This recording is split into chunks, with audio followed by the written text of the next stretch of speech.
Jadi kalau mau sukses, mesti serius. Kerja serius, cintai pekerjaan Anda. Ya. Ciri orang sukses itu serius. Tapi keseriusan itu, kata Allah petakan jadi 3 bagian lagi.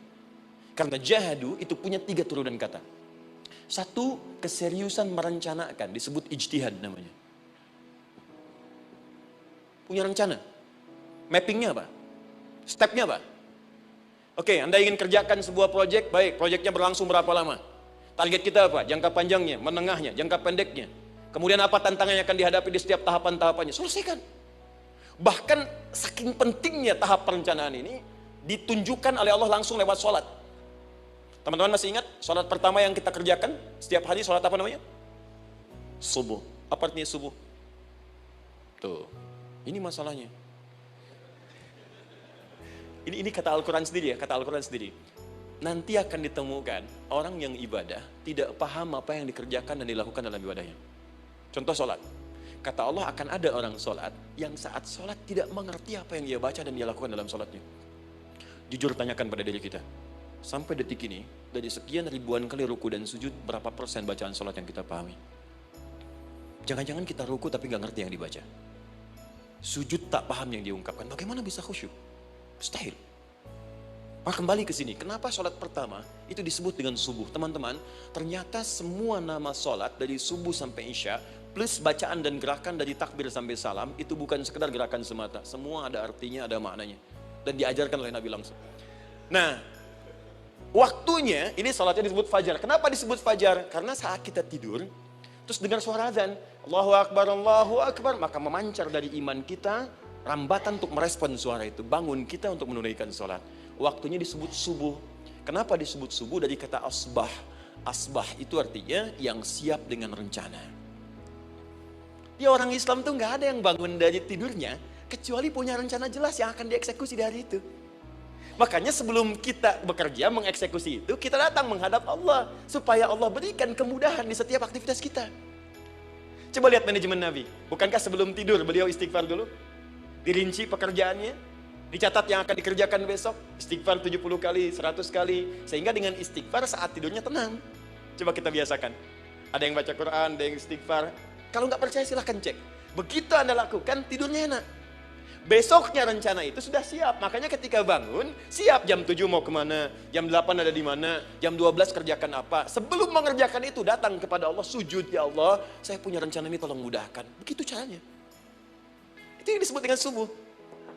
Sekarang kembalikan, peta hidup kita mau seperti apa ke depan? Ijtihad.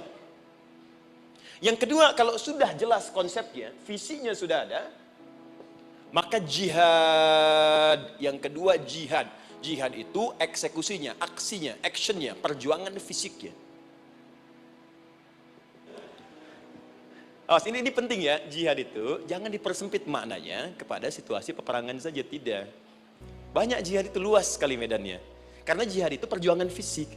Dan maaf sekali, dalam konteks perang pun bukan menyerang orang.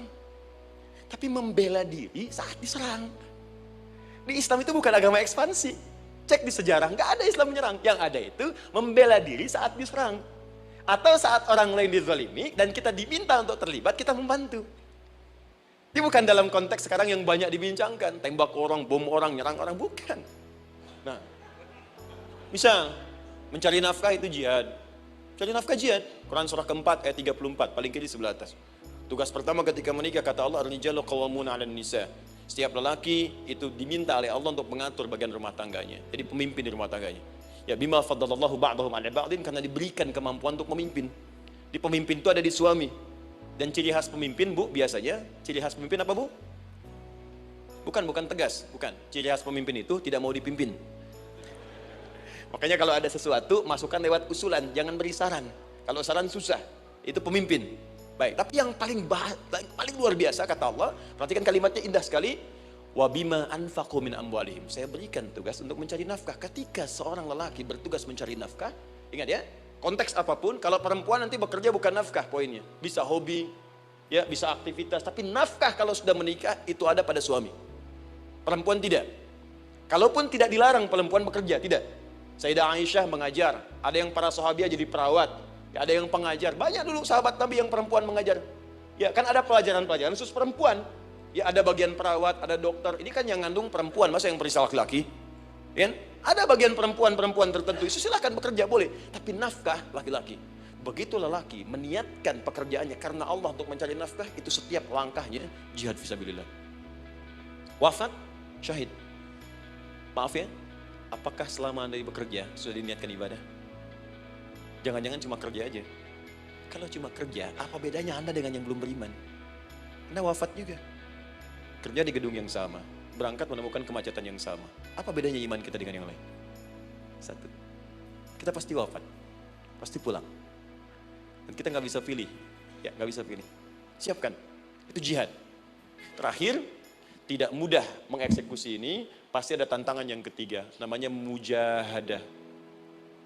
Mujahadah. Tantangan mengatasi gejolak jiwa. Kadang-kadang malas, capek, ya belum eksekusi dilakukan, sudah berdebat pada yang tidak penting, sehingga tidak menghasilkan kesimpulan, ragu-ragu, khawatir, maka atasi semua itu. Turun Quran surah kedua ayat 216. Kutiba alaikumul qitalu wa huwa kurhul lakum. Kalau engkau sedang tidak nyaman, maka perangi ketidaknyamanan itu jika engkau ingin mendapatkan kesuksesan yang telah engkau cita-citakan.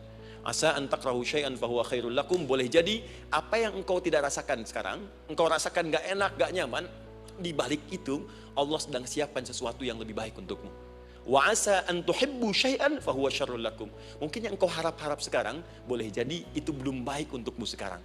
Allahu ya'lamu wa antum la ta'lamun, karena Allah lebih tahu masa depan, engkau pikiranmu pendek sampai di sini saja.